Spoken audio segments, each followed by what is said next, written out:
first tonight at 6. With holiday shopping already underway for many, a new report shows toys could feel the brunt of President-elect Trump's proposed tariffs after he takes office next year. So the president-elect proposed significant tariffs while he was on the campaign trail. And if his plan is enacted, we could see 10 to 20% blanket tariffs on goods that are made outside the U.S. next year. And so according to the National Retail Federation, the price of toys would increase between 36 to 56%. So here's an example. So that report says that means a new tricycle could jump from $50 to possibly $58, or those favorite $17 plushies could cost about $23, up from $17.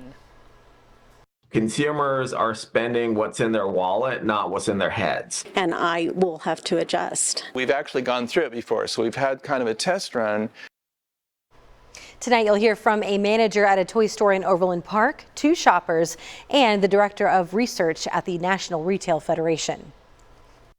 Holiday shoppers are already out checking things off of their lists, keeping budgets in mind, but proposed tariffs could raise the prices of the toys you're seeing in the store right now over the next couple months. Where it's made is important. Price is also important. Shoppers are slowly adding to the gifts underneath their tree this holiday season. I'm shopping for my grandchildren, in particular my 4 granddaughters. In the new year, their dollar might not go as far. The National Retail Federation says President-elect Trump's proposed tariffs could reduce Americans' spending power by $46 to $78 billion. I would say we're kind of in a wait and see kind of a pattern. At this point, I am not aware that we are taking preemptive measures. Lyle Holtis is the manager of Fat Brain Toys in Overland Park.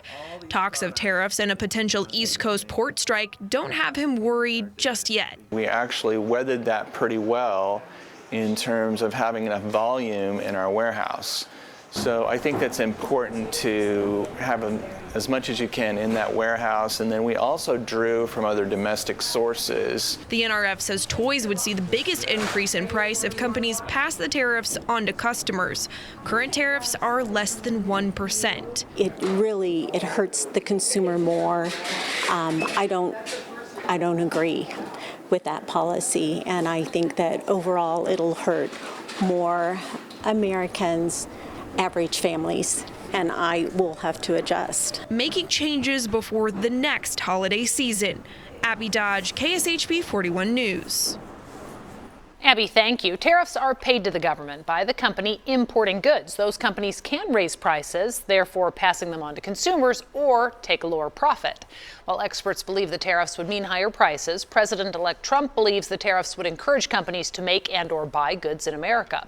He also says the money from the tariff payments to the government could fund things such as tax cuts and subsidized childcare.